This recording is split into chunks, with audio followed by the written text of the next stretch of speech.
परमेश्वर का धन्यवाद हो। फिर से एक सुंदर शाम, फिर से एक सुंदर अवसर परमेश्वर ने हम सबको प्रदान किया है कि उसके वचनों की छाँव में हम बैठ सकें, आ सकें और हम कुछ देर बैठ के परमेश्वर के वचनों से मनन करेंगे। और आज के मनन के लिए हम लोग निकालेंगे लूका रचित सुसमाचार, उसका 15वां अध्याय।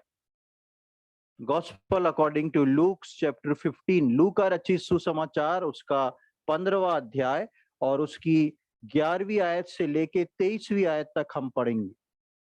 Gospel according to Luke chapter 15 verse 11 to 23। फिर उसने कहा, किसी मनुष्य के 2 पुत्र थे। उनमें से छोटे ने पिता से कहा, हे पिता, संपत्ति में से जो भाग मेरा हो वह मुझे दे दीजिए। उसने उनको अपनी संपत्ति बांट दी। बहुत दिन ना बीते थे कि छोटा पुत्र सब कुछ इकट्ठा करके दूर देश को चला गया और वहां कुकर्म में अपनी संपत्ति उड़ा दी।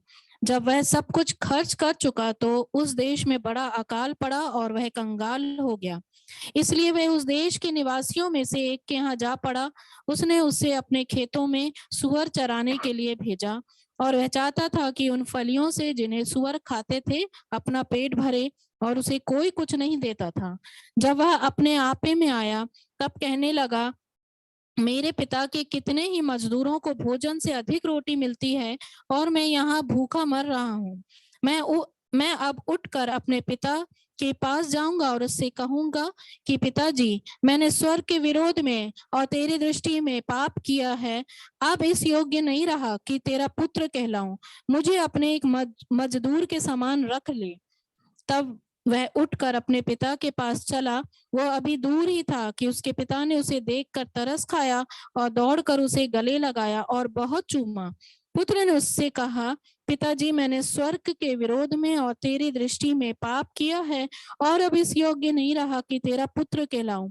परंतु पिता ने अपने दासों से कहा, झट अच्छे से अच्छा वस्त्र निकाल कर उसे पहनाओ और उसके हाथ में अंगूठी और पांवों में जूतियां पहनाओ और पला हुआ बछड़ा लाकर मारो, ताकि हम खाएं और आनंद मनाएं। क्योंकि मेरा यह पुत्र मर गया था, फिर जी गया है, खो गया था, अब मिल गया है। और वे आनंद करने लगे। हाँ, यहाँ पर हम एक बहुत ही सुपरिचित घटना नए नियम से हमको देखने को मिलती है। उड़ाव पुत्र के बारे में, प्रोडिगल सन के बारे में। पर आज का वचन जो है वो इस पर नहीं है। पर ये हिस्सा मैंने आपको इसलिए पढ़ाया क्योंकि हमारे वचन का आधार जो है वो यही है। और यहाँ पर हम एक पिता और 2 पुत्र के बारे में पढ़ते हैं कि कैसे एक छोटा पुत्र अपने पिता को बोलता है कि सारी मेरा जो हिस्सा है जमीन जायदाद पैसे में उसका बंटवारा कर दिया जाए, मुझे दे दिया जाए।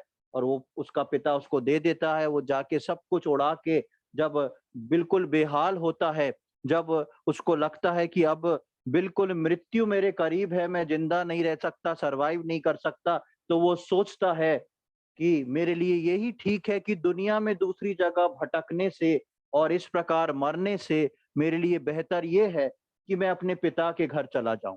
कुछ तो पिता दया तरस दिखा के जो मेरे घर में काम करने वाले मजदूर हैं उनके जैसा मेरे को रख लेगा, कम से कम मैं जिंदा बच सकता हूं।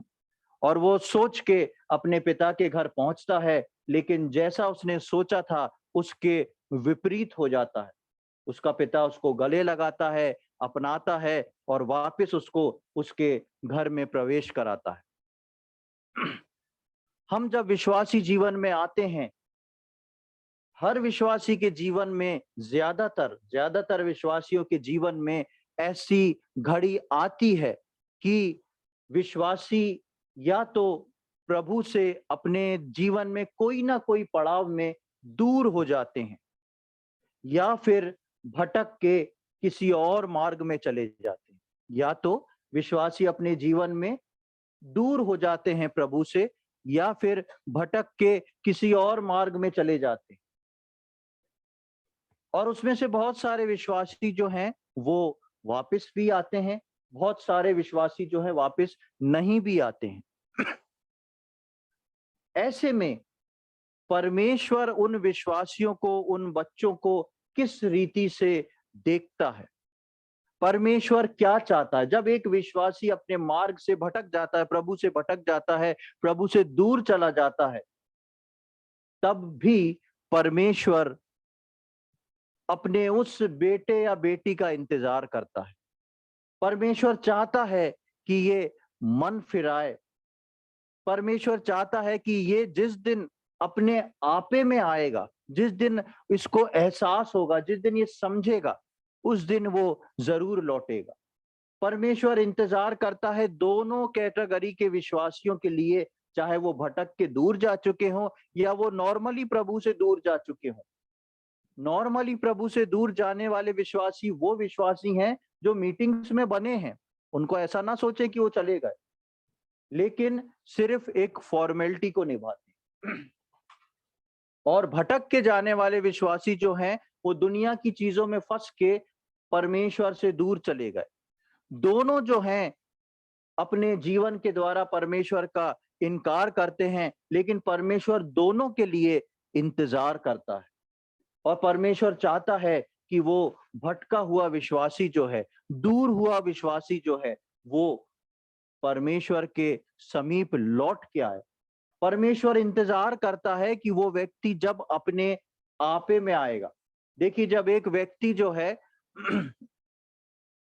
परमेश्वर से दूर हटके जाता है, उस सच्चाई को वो जान चुका है कि क्या है उद्धार, क्या है प्रभु, लेकिन उस सच्चाई को जानने के बाद यदि वो भटकता है या गलत जगह पर पहुंच जाता है, तब परमेश्वर इंतजार करता है कि वो अपने आपे में आए।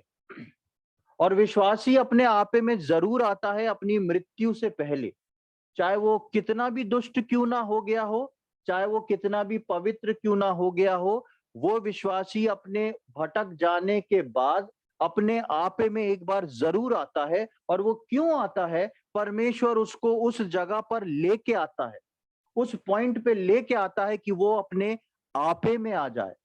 और आपे में आने के बाद परमेश्वर चाहता है कि वो व्यक्ति को एक मौका देता है कि वो एक निर्णय को अपने जीवन में कर ले, एक बार देख ले। परमेश्वर उसको एक मौका दे देता है कि अपने आपे में आने के बाद वो देख ले कि मुझे अब किस रास्ते पे चलना है। जब एक विश्वासी जो भटका हुआ विश्वासी है, जब अपने आपे में आता है, उसके बाद की कहानी को या उसके बाद की बातों को आज हम परमेश्वर के वचन से देखेंगे। एक व्यक्ति जो भटक चुका है, जो दूर जा चुका है, जब अपने आपे में आ जाता है, तो उसके बाद 3 तरीके से वो व्यक्ति परमेश्वर के पास आता है। 3 तरीके से वो व्यक्ति परमेश्वर के पास आता है, जिसमें से पहला तरीका जो है सबसे खतरनाक है, जिसमें वो वापस आता नहीं है, जिसमें वो वापस आता नहीं। 3 तरीके हम देखेंगे कि एक विश्वासी कैसे परमेश्वर के पास भटक जाने के बाद, आपे में आने के बाद आता है। ये तो वो अपने आप को दोषी पाकर वापस परमेश्वर के पास लौटता ही नहीं है। पहला, एक विश्वासी जब अपने आपे में आता है कि ये मैंने क्या कर दिया है, ये मैं कहाँ था और किस स्थान पर अब पहुंच चुका हूं। जब एक विश्वासी अपने आपे में आके, ऐसा भटका हुआ विश्वासी या प्रभु से दूर गया हुआ विश्वासी अपने आपे में आके जब इस बात को महसूस करता है कि बहुत कुछ गड़बड़ मेरे जीवन में हो चुका है और मेरे को ऐसा नहीं करना था, वो अपने आपे में आने के पॉइंट पे आ गया। लेकिन अपने आपे में आने के पॉइंट में आने के बाद जब उसने अपने दोषों को स्मरण करा, सब तरफ को अपने आप को देखा, तो वो परमेश्वर के पास वापस नहीं लौटता है। उसको पश्चाताप होता है, उसको दुख होता है, लेकिन वो सोचता है अब कुछ नहीं हो सकता। वो परमेश्वर के पास वापस लौटना नहीं चाहता और वो परमेश्वर के पास लौटता भी नहीं। दूसरा विश्वासी हम देखते हैं कि जब एक व्यक्ति अपने आपे में आता है, तो परमेश्वर के पास लौटता तो है, पर एक डर और झिझक के साथ। परमेश्वर के पास वो आ तो रहा है, पर एक डर और झिझक के साथ कि मैं परमेश्वर के पास वापस जाऊंगा, मैं प्रभु को जाके फिर से उसके सम्मुख नम्र और दीन होऊंगा। अब प्रभु चाहे तो मुझको सजा दे, या प्रभु जैसा भी मुझको रखना चाहे वैसी स्थिति में रखे। और उसके मन में एक डर भी होता है, अब पता नहीं कैसा क्या होगा। जब मैं वापस प्रभु के पास जाऊंगा तो प्रभु पूछेगा, क्यों तुम तो गए थे वापस आ गए, अब तुमने जो किया था उसको भरना पड़ेगा। अब जो है तुम मेरे पास आए हो तो मैं तुमको दंड दूंगा, ऐसा दूंगा, ऐसा करूंगा, वैसा करूंगा। ये सोच के एक विश्वासी जो अपने आपे में आया, जो दूर चला गया था, जो भटक गया था, जब वो अपने आपे में आया तो वो सोचता है कि मैं प्रभु के पास लौट के जाऊंगा। लेकिन लौट के जाने के लिए उसके मन में इतने सारे सवाल रहते हैं, लेकिन फिर भी वो लौट के जाके एक कोशिश जरूर करता है। वो कहता है कि मैं जाऊंगा जरूर एक बार, फिर चाहे प्रभु मुझे जो दंड दे, चाहे जैसा दे, मैं रह लूंगा उसके साथ। पर मैं अपने जीवन को उसकी नजदीकी में उसके वचन के अनुसार चलाऊंगा जैसा मैं चलता था। ये हो गया दूसरी तरीके का विश्वास। और तीसरी तरीके का विश्वासी, तीसरी दशा वो होती है जिसमें वो भटक के जब अपने आपे में आता है तो वो प्रभु के प्रेम को समझते हुए अपने आप को नम्र और दीन करके सीधे प्रभु के पास चला आता है, और वो जानता है कि प्रभु उसको अपना लेगा। तीसरी दशा ऐसे भटके हुए विश्वासी की वो होती है जो विश्वासी सोचता है कि मैं जो हूं, अपनी जैसी भी दशा है सब कुछ परमेश्वर के सामने रख दूंगा। और वो जानता है कि परमेश्वर जो है प्रेम करने वाला परमेश्वर है, लेकिन उसके सम्मुख जाने से पहले वो पूरी तरह नम्र और दीन होके अपनी उन सारी बातों को अलग करके जिसमें वो था, उनको वहीं का वहीं खत्म करके छोड़ के वो परमेश्वर के पास आता है। और वो जानता है कि परमेश्वर जो है वो मुझको अपना लेगा। अक्सर विश्वासियों के जीवन में कुछ ज्यादा भटकाव, कुछ कम भटकाव, कुछ ज्यादा दूरी, कुछ कम दूरी आती है, लेकिन वो व्यक्ति अगर अलग हो जाए, दूर हो जाए, तो वो अपने आपे में जरूर आता है और परमेश्वर उसका इंतजार करता रहता है। परमेश्वर के वचन में हम ऐसे 3 कैरेक्टर्स को देखते हैं जो परमेश्वर का वचन बताता है कि पहला, जो विश्वास किया, प्रभु पे चला, लेकिन जब भटक जाता है तो लौट के नहीं आता। दूसरा, जब विश्वास किया, आता है तो उस रीति से नहीं आता, एक डर के साथ आता है। और तीसरा, एक आता है पूरे कॉन्फिडेंस के साथ। और इन 3 कैरेक्टर्स को आज हम परमेश्वर के वचन में देखेंगे।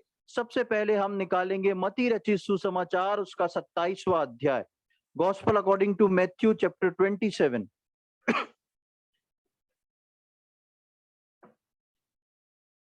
मत्ती रचित सुसमाचार उसका 27वां अध्याय, उसकी 3री आयत। जब उसके पकड़वाने वाले यहूदा ने देखा कि वह दोषी ठहराया गया है तो वह पछताया, और वे 30 चांदी के सिक्के प्रधान याजकों और पुरनियों के पास फेर लाया। और उसकी 5वीं आयत। तब वह उन सिक्कों को मंदिर में फेंक कर चला गया और जाकर अपने आप को फांसी दी। यहाँ पर हम बहुत अच्छे से जानते हैं यहूदा के बारे में, जो कि प्रभु यीशु मसीह के 12 चेलों में से एक था। प्रभु यीशु मसीह के द्वारा परफेक्शन के साथ चुना हुआ एक चेला, प्रभु यीशु मसीह के द्वारा जिम्मेदारी दिया हुआ एक चेला। प्रभु यीशु मसीह ने उसको जिम्मेदारियां दे रखी। प्रभु यीशु मसीह के साथ खाने पीने, उठने बैठने, चलने वाला एक सेवक, एक चेला, और उसके साथ साथ प्रभु यीशु मसीह के द्वारा कई आश्चर्य कर्म को देखने वाला एक चेला। ये चेले को शैतान ने उसके मन में किस प्रकार पकड़ा, हम पिछले दिनों में देख चुके हैं कि कैसे वो उसको पकड़वाता है कुछ पैसों के लिए, क्योंकि उसको एक खेत खरीदना था। और यहाँ जब 3री आयत में आते हैं तो हम पढ़ते हैं, जब उसके पकड़वाने वाले यहूदा ने देखा कि वो दोषी ठहराया गया है तो वो पछताया। यहूदा के जीवन में प्रभु यीशु मसीह से दूर जाने में, यहूदा के जीवन में प्रभु यीशु मसीह से के मार्ग से भटक जाने के बाद यहूदा के जीवन में एक समय ऐसा आया जब वो अपने आपे में आ गया, जब वो उसको इस बात का ज्ञान हो गया कि मैंने अपने जीवन में कुछ गड़बड़ी कर दी है, बहुत बड़ी भूल कर दी है। और इसलिए हम तीसरी आयत में जब यहाँ पढ़ते हैं उसके बारे में कि जब यहूदा ने देखा कि वो दोषी ठहराया गया है और वो पछताया और 30 चांदी के सिक्के प्रधान याजकों और पुरनियों के पास फेर लाया। जो पैसा उसने लिया था वो तो जाके याजकों को वापस भी कर दिया, लेकिन यहूदा के मन की बेचैनी जो थी वो 30 सिक्के वापस करने से खत्म नहीं हुई थी। यहूदा मन ही मन में बेचैन था क्योंकि वो आपे में आ चुका था। भाई, यहूदा ने तो वो काम किया था जिस काम की वो बहुत समय से ताक में था, जिस जिस काम की फिराक में यहूदा बहुत समय से था। वो सोचता था कि दोनों चीजें साथ में चल सकती हैं, यीशु मसीह के साथ भी मैं रह सकता हूं और यीशु मसीह के विरोध में भी काम कर सकता हूं।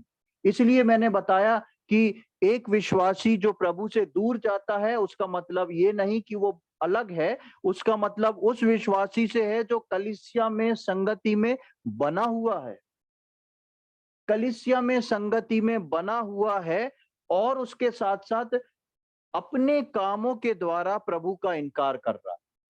हमारे जीवन में भी प्रियो कई बार ये सबसे खतरनाक स्टेज होती है विश्वासियों के जीवन में, जब हम सोचते हैं हम मीटिंग्स में जा रहे हैं तो हम परिपक्व हैं, प्रभु का वचन हमको सुनने को मिल रहा है, प्रार्थना कर रहे हैं, प्रभु बोझ ले रहे हैं, सब कुछ हो रहा है, लेकिन हमको ये नहीं मालूम कि हमको शैतान किस प्रकार से पकड़ा है। और इसी प्रकार यहूदा के जीवन में काम हो रहा था। यहूदा ने आखिरी दिन तक प्रभु यीशु मसीह के साथ मेज पे बैठ के उस भोजन को किया, उस प्रभु भोज को लिया और यीशु मसीह ने यहूदा के पैरों को धोया। सब कुछ ऐसा चल रहा था जैसे बाकी चेलों के साथ चल रहा था। ये पहली दशा जो है एक बहुत ही खतरनाक दशा है कि सब कुछ ऐसा चलता है, लेकिन याद रखें जिस दिन वो आपे में आया वो पछताने लगा। उसको प्रभु यीशु मसीह ने कभी नहीं बोला यहूदा तुमने ये क्या किया। उसको बाकी 11 चेलों ने कि कुछ नहीं कहा कि अरे तुम कैसे हो, तुमने क्या, क्योंकि उसने जो किया था वो सब कुछ हिडन था, वो सब कुछ छुपा हुआ था। जो यहूदा के मन में विचार थे, जो यहूदा करना चाहता था, जो यहूदा सोचता और समझता था, वो सब छुपा हुआ था। उससे 11 चेलों को कोई मतलब नहीं था और प्रभु यीशु मसीह सब जान के भी शांत थे। क्यों? क्योंकि प्रभु चाहता था कि वो भी एक दिन आपे में आ जाए। और हम यहाँ पर देखते हैं कि तीसरी आयत में अभी प्रभु यीशु मसीह की कुर्बानी नहीं हुई, उसको क्रूस पर नहीं चढ़ाया गया है, लेकिन यीशु मसीह को पकड़ लिया गया है और यीशु मसीह की मृत्यु से पहले वो अपने आपे में आया और जान बैठा कि मैं एक दोषी हूं। दोषी किसके सम्मुख था? क्या जिन याजकों ने उसको पैसे दिए थे वो बोल रहे थे क्या कि तुम दोषी हो?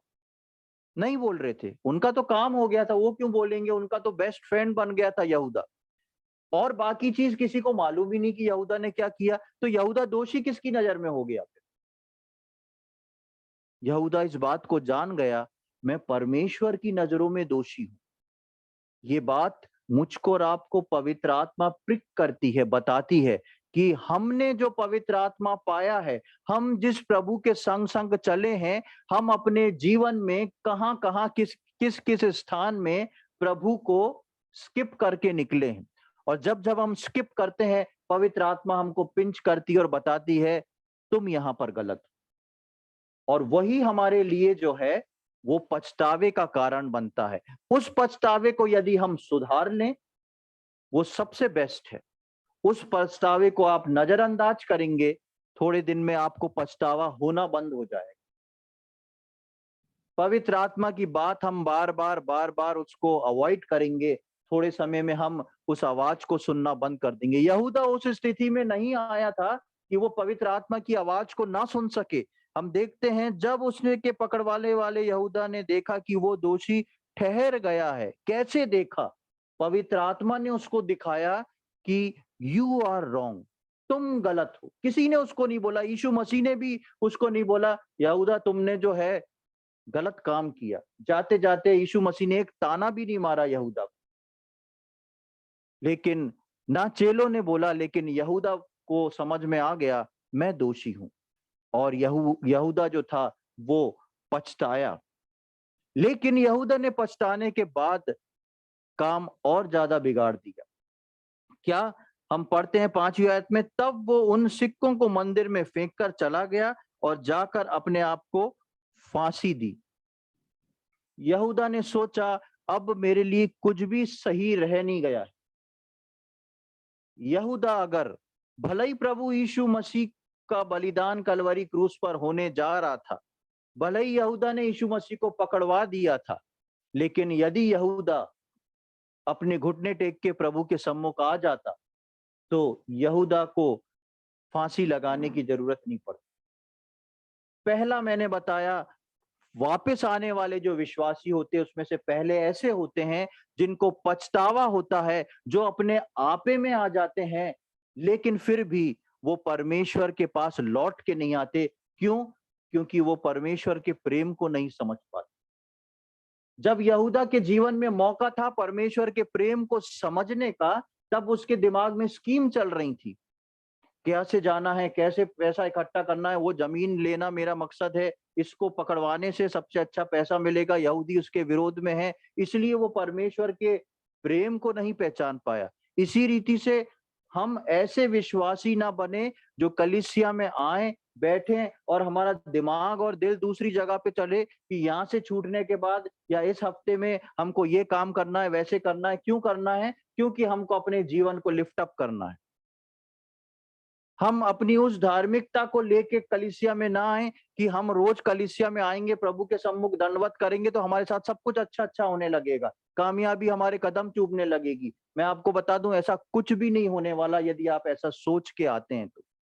प्रभु कभी भी ऐसी दया नहीं करता कि आप सोचें सब अच्छा हो जाएगा, कलीसिया में जाना शुरू कर दो, कुछ अच्छा नहीं होगा जब तक आप यीशु मसीह को उद्धारकर्ता के रूप में ग्रहण करके उसके पीछे चलना, उसकी आज्ञाओं के अनुसार ना चलना शुरू कर दें। तब भी आपके जीवन में वो पूरा होगा जो प्रभु की इच्छा होगी। और आप प्रभु में आने के बाद भी सोचे कि मेरी इच्छा पूरी हो जाए, तो वो पूरी नहीं हो सकती। इसलिए हम देखते हैं कि यहूदा के पास मौका था पर वो वापस नहीं लौटा। शैतान यही दिखाता गया यहूदा को, और ऐसे विश्वासियों को जो अपने आपे में आते हैं उनको भी शैतान यही दिखाता है कि तुम बहुत गिरे हुए व्यक्ति हो, अब जो है बहुत देर हो चुकी है, सब कुछ खत्म हो चुका है, या तो अब ऐसे ही रहो चुपचाप या अपने जीवन को तुम खत्म कर, क्योंकि तुम्हारे जीवन से कोई फायदा नहीं। ऐसे समय में जब एक विश्वासी अपने आपे में आता है, परमेश्वर के प्रेम को नहीं समझता, तो शैतान उसको पकड़ लेता है और शैतान बोलता है अब तुम क्या प्रभु के पास जाओगे, तुम तो इतने बड़े पापी हो, तुमने प्रभु को छोड़ के ठुकरा के चले गए थे, अब कैसे होएगा, अब बहुत देर हो चुकी है, अब कुछ नहीं हो सकता।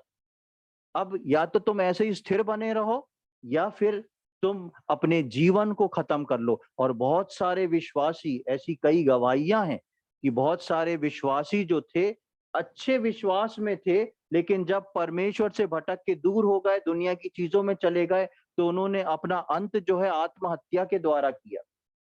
क्योंकि यहूदा के जीवन में काम करने वाला शैतान आज भी जीवित है, और प्रभु यीशु मसीह जिन विश्वासियों में काम कर चुका है, वो प्रभु यीशु मसीह भी आज भी जीवित है। जहां एक और प्रभु का काम चलता है, वहां शैतान का भी काम चलता है। सब कुछ होते हुए भी वो वापस लौट के नहीं आ सका। बहुत आसान था, उसको प्रभु के पास जाने की भी जरूरत नहीं थी, वो अगर मन में प्रार्थना भी कर लेता। प्रभु यीशु मसीह को जब कलवरी क्रूस पर टांगा गया, बाजू में एक डाकू था, दो डाकू थे। आप सब जानते हैं ना क्या बोला वो डाकू? प्रभु, मैं आप जब अपनी महिमा में आए तो मुझे याद रखना, मुझे स्मरण करना। एक वाक्य उसने बोला क्या? प्रभु मैं बहुत पापी हूँ, मैं आपको उद्धारकर्ता के रूप में ग्रहण करता हूँ, ऐसा है वैसा है। प्रभु ने उसको उसके एक वाक्य का जवाब क्या दिया? आज ही तू मेरे साथ स्वर्ग लोक में का। कितना सिंपल है उद्धार। वो चोर डाकू जो कितनों की हत्या कर चुका था, वो उसी रात स्वर्ग पहुंच गया। और ये यहूदा जो था थोड़ा बहुत तो जान ही चुका था प्रभु को, और इसने हत्या करी भी नहीं थी। इसने हत्या अभी करी नहीं थी, यीशु मसीह जिंदा था और उसने तो सिर्फ पकड़वाया था। तो क्या यीशु मसीह इसको छुटकारा नहीं दे सकते थे? लेकिन इसको शैतान ने इतना अंदर से उबाल ले आया इसके अंदर कि ये रुक ना सका। तो पहला हम देखते हैं ऐसे विश्वासी होते हैं जिनको भटकने के बाद, आपे में आने के बाद भी प्रभु के पास वापस नहीं आते। यशायाह 1 पहले अध्याय की 18वीं आयत में हम क्या पढ़ते हैं? परमेश्वर ऐसे लोगों के लिए क्या बोलता है? आइजिया चैप्टर 1 वर्स 18, यशायाह उसका पहला अध्याय और 18वीं आयत। यहोवा कहता है, आओ हम आपस में वाद विवाद करें। तुम्हारे पाप चाहे लाल रंग के हों तो भी वे हिम के समान उजले हो जाएंगे, और चाहे अर्गवानी रंग के हों तो भी वे ऊन के समान श्वेत हो जाएंगे। हाँ, यहाँ पर हम देखते हैं यहोवा बोलता है तुम्हारे पाप का रंग लाल और अर्गवानी रंग का भी क्यों ना हो गया हो, तो भी कैसा हो जाएगा उनका कलर? हिम के समान श्वेत, एस वाइट एस स्नो। सफेद कपड़े को डाई कर दिया जाता है, लेकिन कभी कलर्ड कपड़े को सफेद करना नामुमकिन होता है। कितना भी आप सफेद रंग चढ़ा दें, कुछ भी कर दें, मेरे ख्याल से सफेद रंग होता ही नहीं। लेकिन परमेश्वर बोलता है तुम्हारे पाप कैसे भी क्यों ना हो, यदि तुम अपने आपे में आ सकते हो और मेरे को ढूंढ सकते हो, मेरे पास वापस आ सकते हो, you will be S white S snow. तुम उस हिम के समान श्वेत बन जाओगे, एकदम साफ हो जाओगे। और आपको मालूम है यहूदा जो था वो इस वचन को जानता था। यहूदा जो था वो इस वचन को जानता था, क्योंकि प्रभु यीशु मसीह ने पुराने नियम की बहुत सारी चीजें, पुराने नियम के वचनों को बहुत जगह कोट किया है और ये उद्धार से रिलेटेड था। और जब जब यीशु मसीह सुसमाचार सुनाता था, उसने कभी ना कभी यहूदा ने इसको वचन को जरूर सुना होगा, लेकिन उसने सोचा मेरा दाग जो है वो बहुत गहरा है, और उसने अपने आप को ही मौका नहीं दिया। आगे हम चलते हैं दूसरे विश्वासी के जीवन में। दूसरे विश्वासी जिसके बारे में हमने पढ़ा कि आपे में आके लौटता है, पर डर, झिझक और एक प्रश्न चिन्ह के साथ, एक शक के साथ। दूसरे विश्वासी जो है अगर प्रभु से दूर चला जाता है और भटक जाता है, और फिर जब परमेश्वर उसके जीवन में मौका देता है आपे में आने का, तो वो विश्वासी आता तो है पर डर और झिझक के साथ। लेकिन फिर भी वो कहता है चाहे मेरे को मृत्यु दंड मिले, चाहे मुझको अच्छा जीवन मिले, लौट के जाऊंगा मैं अपने परमेश्वर के पास।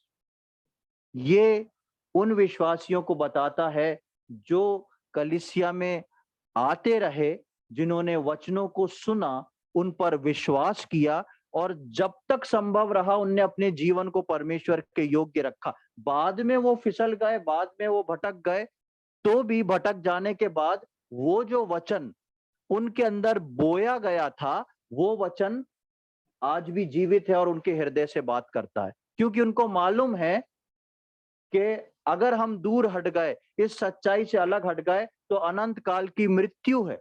इसलिए वो सोचते हैं कि प्रभु भले ही हमको इस पृथ्वी पे मृत्यु दंड दे दे, चाहे कुछ मेरे साथ कर दे, पर मैं लौट के जाऊंगा परमेश्वर के पास। क्यों? क्योंकि वो अनंत जीवन देने वाला परमेश्वर है। वो उस अनंत काल की ओर नजर रखते हुए अपने परमेश्वर के पास लौटते हैं। और इसका सबसे बड़ा उदाहरण हमने लूका 15 में जब अभी पढ़ा तो उसको देखते हैं। वापस आ जाएं लूका रचित सुसमाचार उसके 15वें अध्याय में और उसकी 18वीं और 19वीं आयत को दोबारा पढ़ें। Gospel according to Luke chapter 15 verse 18 and 19। मैं अब उठकर अपने पिता के पास जाऊंगा और उससे कहूंगा कि पिताजी, मैंने स्वर्ग के विरोध में और उससे और तेरी दृष्टि में पाप किया है। अब इस योग्य नहीं रहा कि तेरा पुत्र कहलाऊं। मुझे अपने एक मजदूर के समान रख ले। हाँ, यहाँ पर हम देखते हैं कि वो जो पुत्र था, वो जब सब कुछ उसका खत्म हो गया तो ये पुत्र जो था वो सोचता है मैं जाऊंगा पिता के पास और बोलूंगा कि अब आप मेरे को पुत्र के समान तो स्वीकार नहीं कर सकते, क्योंकि मैं बहुत ही गंदा व्यक्ति बन गया। मैंने आपके विरोध में और स्वर्ग के परमेश्वर के विरोध में पाप किया है, और गंदा व्यक्ति बन के जब मैं आया हूं तो आप बस मेरे को मजदूर के समान रख लें। क्यों चाहता था मजदूर के समान रख लें? ताकि उसका पेट जो है वो भर सके, ताकि वो मर ना जाए। ऐसी स्थिति में वो लौट के आता है। ऐसी ही स्थिति में कई बार विश्वासी जब अपने आपे में आते हैं तो वो लौट के आते हैं। इसके 17वीं आयत में आप देखेंगे तो लिखा है, जब वो अपने आपे में आया।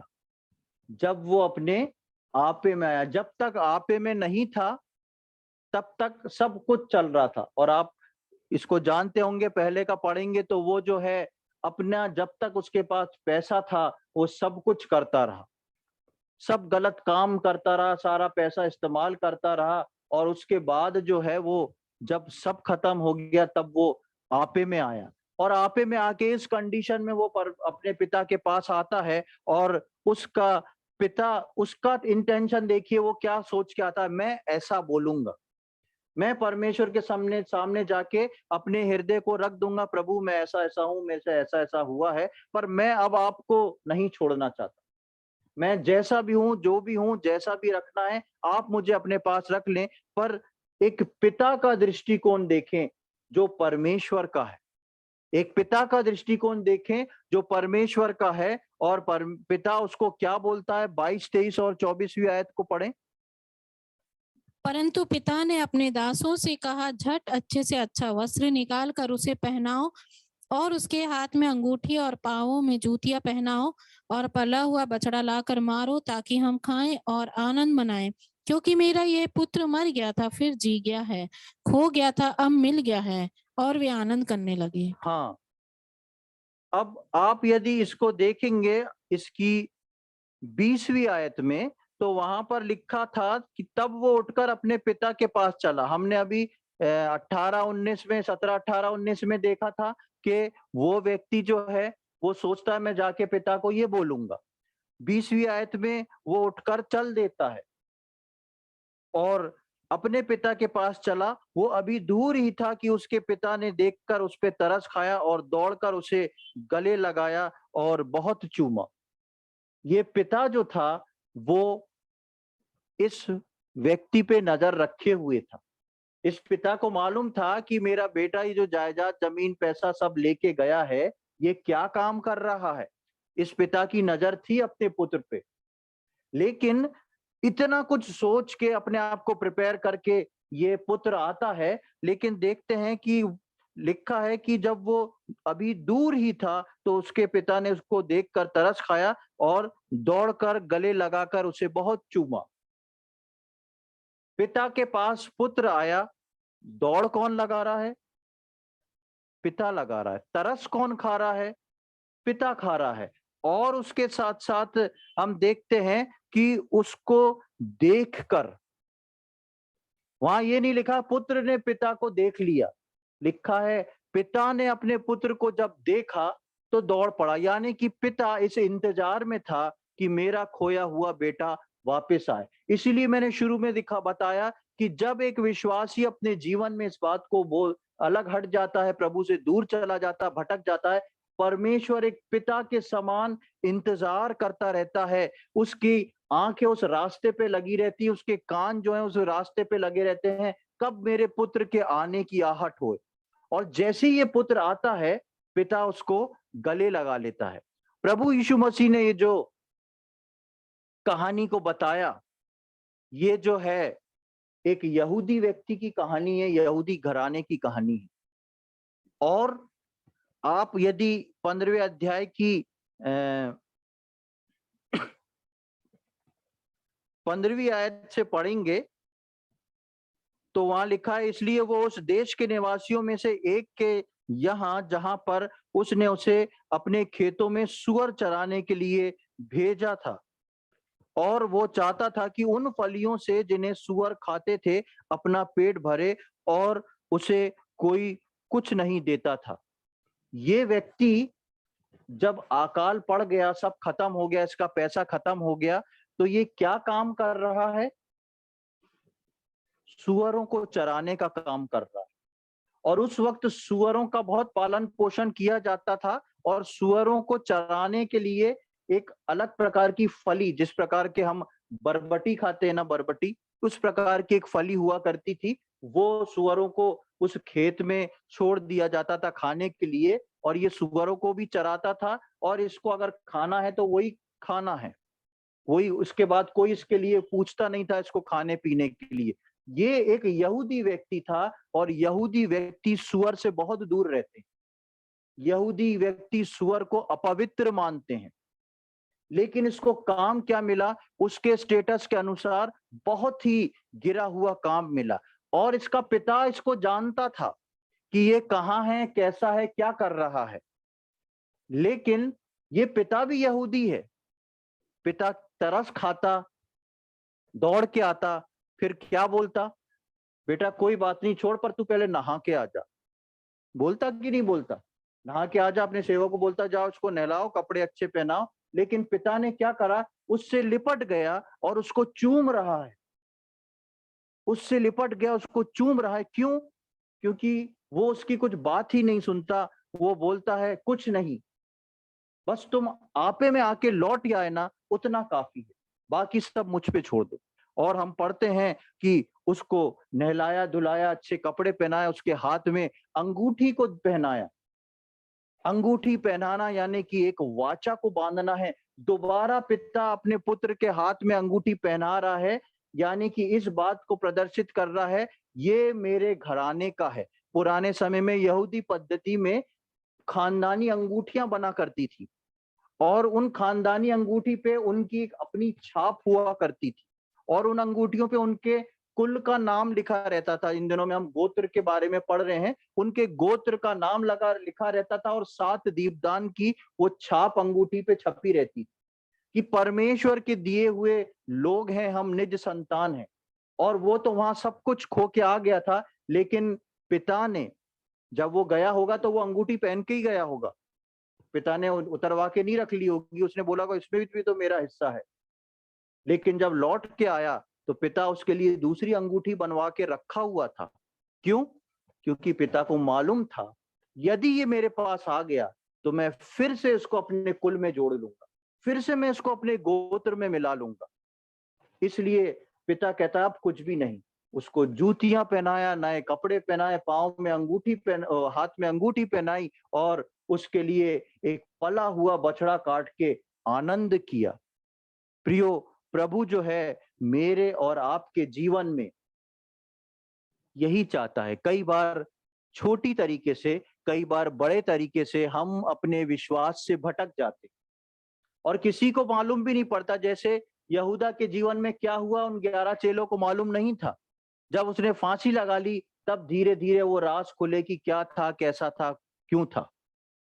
हमारे जीवन में भी क्या चल रहा है ये किसी को नहीं मालूम, लेकिन परमेश्वर नित्य मुझको और आपको देखता रहता है कि हम उसके आगमन से पहले, बहुत ध्यान से सुने, उसके आगमन से पहले अपने आपे में आ जाए और प्रभु के पास लौट आए। इस बात की चिंता ना करें कि प्रभु क्या बोलेगा, हम अपने आप को तैयार करके प्रभु के पास आ जाएं। लेकिन ये जब प्रभु के पास लौट के आया तो क्या 2-4 सुअरों को लेके आया था क्या? नहीं लाया। क्यों? बोल देता पिता ये मेरी तरफ से गिफ्ट है आपके लिए, तो पिता खुश हो जाता। क्यों नहीं किया उसने ऐसा? जैसा मैंने बताया कि यहूदियों के लिए वो एक घृणित चीज है, और वो उस घृणित काम में इन्वॉल्व था। जो मन फिरा के आपे में आके लौटता है, उसको अपना वो काम वहीं छोड़ के आना पड़ता, चाहे फिर उसकी कीमत कितनी भी बड़ी क्यों ना। कीमत आपको चुकाना पड़ेगी, क्योंकि आपने उसको बिल्टअप किया है। प्रभु के पास आने के लिए मुझको और आपको, यदि हम आपे में आ गए हैं, तो अपने साथ की उन घृणित चीजों को परमेश्वर के राज्य में नहीं ले जा सकते। हम नहीं कह सकते प्रभु मैं तो आ गया हूं, मुझे भी अपना ले, मेरे इन 4 सुअरों को भी रख ले। ऐसा बोला क्या उसने? उड़ाव पुत्र ने नहीं बोला। मेरे और आपके जीवन में पलट के आने का मतलब, जिस स्थान से हम निकल के आ रहे हैं उस स्थान पे उनको वहीं छोड़ दें। एक फुल स्टॉप जरूरी है हमारी लाइफ में, उनको वहीं बाइंड अप करने के लिए। तब परमेश्वर उस पिता के समान दौड़ के आपको गले लगा लेगा और चूम लेगा। तब परमेश्वर इस बात को नहीं सोचेगा कि ये घृणित काम करके आया है, मैं कैसे इसको सीने से लगा लूं। अगर हम उस चीज को छोड़ के अलग हटते हैं, तब वो मुझको और आपको अपनाता है। तीसरा भाग जल्दी से मैं पढ़ूंगा। तीसरा भाग हमने देखा कि परमेश्वर के सम्मुख जो आपे में आके लौटते हैं, उनको फुल कॉन्फिडेंस होता है।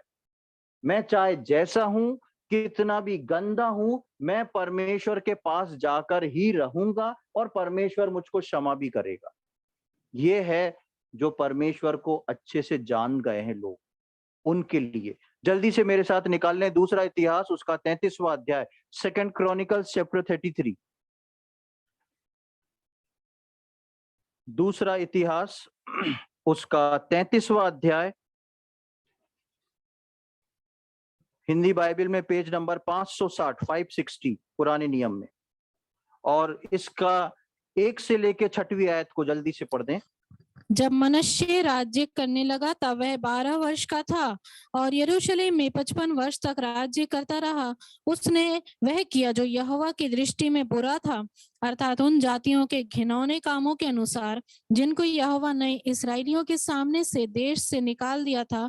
उसने उन ऊंचे स्थानों को जिन्हें उसके पिता हिजकिय्याह ने तोड़ दिया था फिर बनाया और बाल नामक देवताओं के लिए वेदियां और अशेरा नामक मूर्तें बनाई और आकाश के सारे गणों को दंडवत करता और उनकी उपासना करता रहा।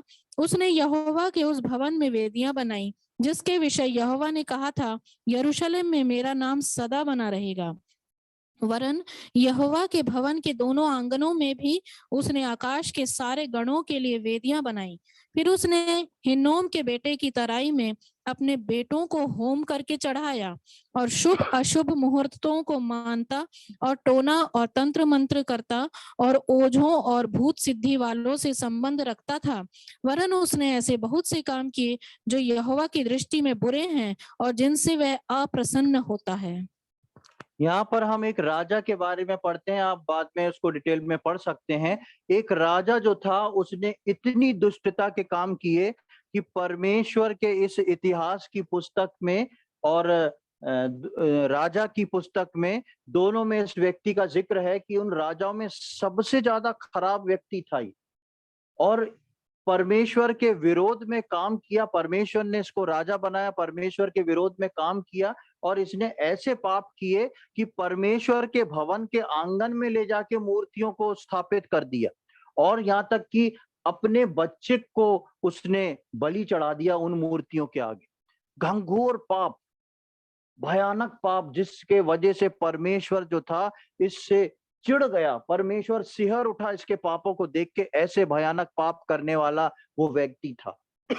और फिर जब ऐसा हुआ तो परमेश्वर ने क्या किया, उसी का 10 और 10 से 12 पढ़ें। यहोवा ने मनश्शे और उसकी प्रजा से बातें की परंतु उन्होंने कुछ ध्यान नहीं दिया। तब यहोवा ने उन पर अश्शूर के सेनापतियों से चढ़ाई कराई और ये मनश्शे को नकेल डालकर और पीतल की बेड़ियों से जकड़कर उसे बेबीलोन को ले गए। तब संकट में पड़कर वो अपने परमेश्वर यहोवा को मानने लगा और अपने पूर्वजों के परमेश्वर के सामने बहुत दीन हुआ।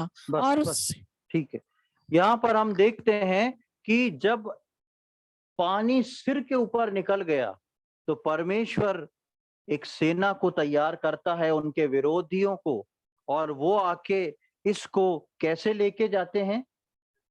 नाक में नकेल डाल के। आप बाइबल में कहीं पर भी पढ़ ले, नाक में नकेल डाल के किसी को लेके नहीं जाया गया। लेकिन परमेश्वर इतना दुखी हो चुका था इस व्यक्ति से कि घोर पापियों में परमेश्वर ने इसको गिना और परमेश्वर ने ऐसा इंतजाम किया कि जो सेना आई वो उसके नाक में नकेल डाल के खींच के ले गई। नाक में नकेल डाल के जब खींची जाती है, बहुत मुश्किल का काम है। जरा सा आप रुक गए तो क्या होगा? खिंच जाएगी नाक, कट जाएगी, खिंच जाएगी, खून आ जाएगा। ऐसी अवस्था में और जो प्रताड़ित करने वाले होते हैं, अगर आप सही भी चल रहे होगे तो एक बार जंजीर को ऐसे झटका देते हैं, तो क्या होता है उससे? ऐसे झटका देते जंजीर में एक ऐसी लहर आती है और क्या होता है, ये खिंच जाता है। और पैरों में बेड़ियां डाल के उनको तो मजा आ रहा है इस राजा को इस रीति से ले जाने, उसको इस रीति से वो खींच के ले जाते हैं, क्योंकि परमेश्वर उसके पापों को देख के सिहर उठता है, परमेश्वर दुखी हो जाता है, क्योंकि उसने बहुत ही घृणित काम किए। लेकिन जब उसने ये सब किया तो हम पढ़ते हैं 12वीं आयत में, तब संकट में पड़कर वो अपने परमेश्वर यहोवा को मानने लगा, यानी कि वो अपने आपे में आ गया। जब वहां पर संकट में जाके पड़ा, इसमें कई साल का डिफरेंस है, जाति साथ नहीं हो गया।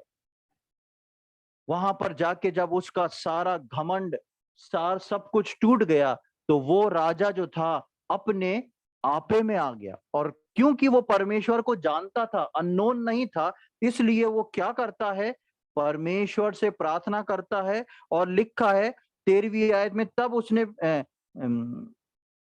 12वीं आयत के लास्ट भाग में, अपने पूर्वजों के परमेश्वर के सामने बहुत दीन हुआ और उससे प्रार्थना करी। प्रार्थना करने से पहले उसने एक काम किया। क्या किया? नम्र और दीन अपने परमेश्वर के सम्मुख हुआ। कॉन्फिडेंस ऐसे ही नहीं था उसके पास कि अरे चलो कुछ भी करा वापस लौट जाएंगे, वो कॉन्फिडेंस नहीं था उसके पास। उसके पास कॉन्फिडेंस, जब वो परमेश्वर के सम्मुख अपने आपे में आके नम्र और दीन हुआ, तब उसको ये हियाव हुआ कि मैं अपने परमेश्वर से प्रार्थना करूं, एक मौका मैं परमेश्वर से और मांगूंगा। और परमेश्वर ने क्या किया?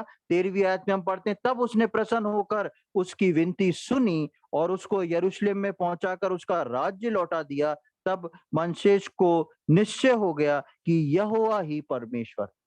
परमेश्वर ने न केवल उसको उसकी अवस्था से बाहर निकाला, पर उस अवस्था से बाहर निकालने के बाद वो जो है, परमेश्वर ने उसको वापस राजा भी बना दिया। जहां से निकला था वो स्थान जो था, परमेश्वर ने फिर से उसको वापस दे दिया। जब ये राजा परमेश्वर के पास आया होगा, तो परमेश्वर से इस राजा ने बोला होगा, प्रभु वापस तो आ गया हूं, पर नाक में नकेल डले रहने देना। क्यों? सुंदर दिखती है। कहा होगा क्या? वो नाक में नकेल लेके आया होगा क्या?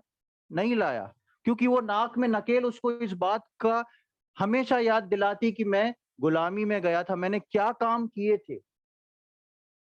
जैसा मैंने बताया, वापस अपने घृणित कार्यों को परमेश्वर के सम्मुख लौटा के नहीं ला सकते। परमेश्वर के पास लौटना है, उन बातों को जिनमें हम भटक के इतने समय से रह रहे थे, उनसे रिश्ता तोड़ना बहुत जरूरी। उस रिश्ते को साथ में लेके आप परमेश्वर के पास आके ये नहीं सोच सकते कि परमेश्वर अपना लेगा।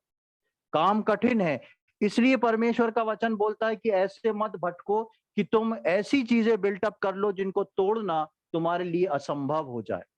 इसलिए विश्वासियों का जीवन जो है, बहुत ही बहुमूल्य जीवन है। हम अपने जीवन में कुछ ऐसी चीजों को ना बना लें जिसको पर चाहने के बाद भी जब हम परमेश्वर के पास जाने की इच्छा रखें तो परमेश्वर के पास ना पहुंच पाए। मत्ती रचित सुसमाचार उसका 11वां अध्याय और उसकी 28 से 30वीं आयत में अब प्रभु यीशु मसीह हमको क्या बोलता है। Gospel according to Matthew chapter 11 verse 28 to 30।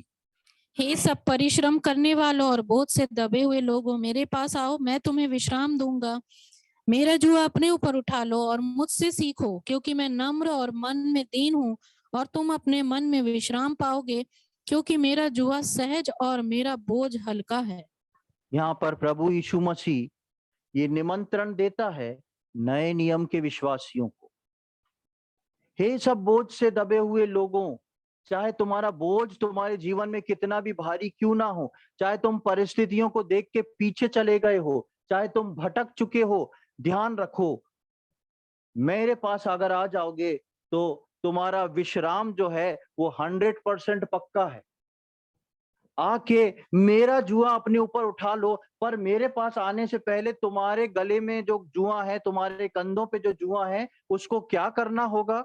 उसको उतार के वहीं रख के आना होगा, तब तुम आके मेरे जुए को कैरी कर पाओगे, तब तुम आके मेरे जुए को अपने ऊपर उठा पाओगे। और प्रभु कहता है कि मैं तुम्हें विश्राम दूंगा।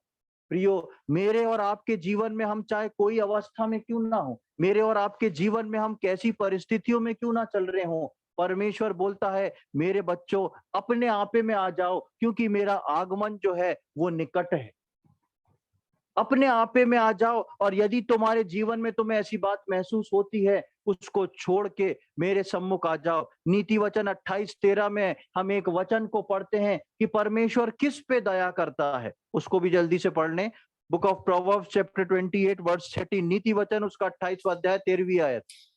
जो अपने अपराध छिपा रखता है उसका कार्य सफल नहीं होता, परंतु जो उनको मान लेता और छोड़ भी देता है उस पर दया की जाएगी। जो उनको मान लेता है और छोड़ भी देता है। आपे में आना यानी कि मान लेना। यहूदा ने मान लिया था कि वो दोषी है और पछताने लगा। आपे में आना यानी मान लेना, लेकिन आपे में आने का अर्थ ये नहीं कि जो है उसको भी लेके परमेश्वर के पास चले जाओ। नहीं, जो है उसको आपको फुल स्टॉप वहीं लगाना होगा, चाहे कीमत आपको कुछ भी चुकाना क्यों ना पड़े।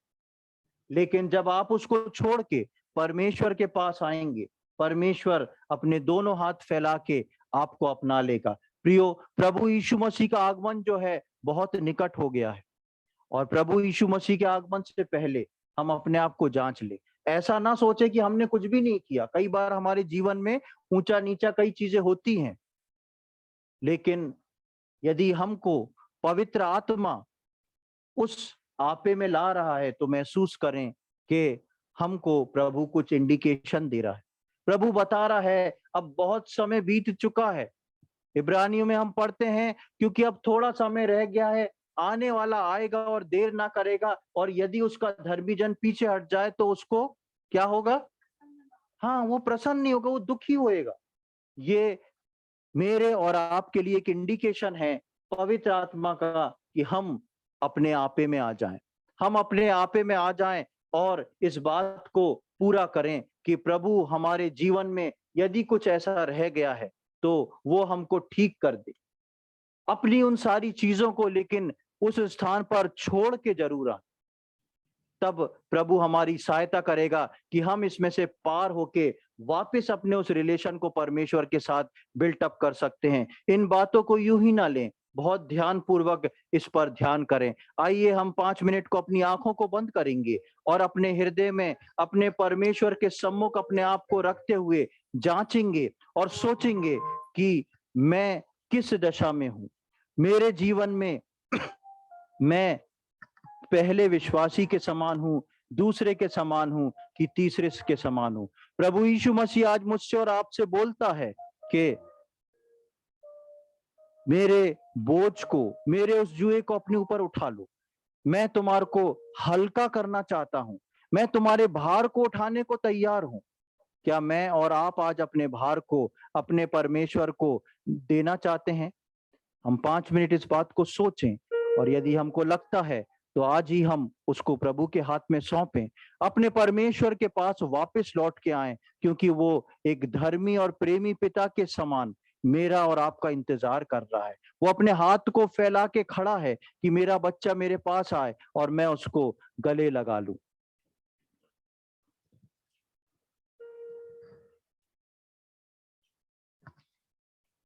क्या पाएगा तू जीत कर इस दुनिया को? क्या लाभ होगा खोकर आत्मा को? क्या पाएगा तू जीत कर इस दुनिया को? क्या लाभ होगा खोकर आत्मा को? यीशु के पास तुझे यीशु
हाँ प्रियो, आज वो प्रभु यीशु मसीह मुझको और आपको बुला रहा है। वो बोल रहा है कि तुम्हारे पाप चाहे लाल रंग के या अर्गानी रंग के क्यों ना हो, मैं उनको हिम के समान श्वेत कर दूंगा। प्रभु यीशु मसीह हमको बोल रहा है, चाहे तुम भटक के कितने भी दूर क्यों ना चले गए हो, चाहे तुम अपनी परिस्थितियों के कारण भटक गए हो, चाहे तुम बहकावे में शैतान के आके भटक गए हो, मैं तुम्हें फिर से एक चांस देना चाहता हूं। यदि पवित्र आत्मा मुझको और आपको आज इस बात को बताती है, तो हम आज अपने आपे में आए और अपने प्रभु की ओर फिरें, और वो निश्चित तौर पे मुझको और आपको अपने गले से लगाने को तैयार है, बशर्त हम अपनी सारी चीजों को वहीं छोड़ के तब आगे अपने कदम को बढ़ाएं। वो मुझको और आपको अपने गले से लगा लेगा, वो मुझको और आपको चूमेगा, वो मुझको और आपके हाथ में अंगूठियों को पहनाएगा, नए वस्त्र धारण कराएगा, और वो मेरे और आपके साथ आनंद करेगा। हम उस आनंद में शामिल होने जाएं। हम अपने जीवन को यहूदा के समान व्यर्थता में सिद्ध ना कर दें, जो प्रभु को जान के भी, उसके साथ रह के भी अपने आप को नहीं बचा पाया। हम प्रभु के साथ हैं, उसके साथ रह के उन बातों को सीख चुके हैं। ऐसा ना हो कि हमारे जीवन से शैतान जो है खिलवाड़ करे। प्रभु इन सब बातों को समझने में हम में से प्रत्येक की सहायता करे। प्रभु के नाम की महिमा हो।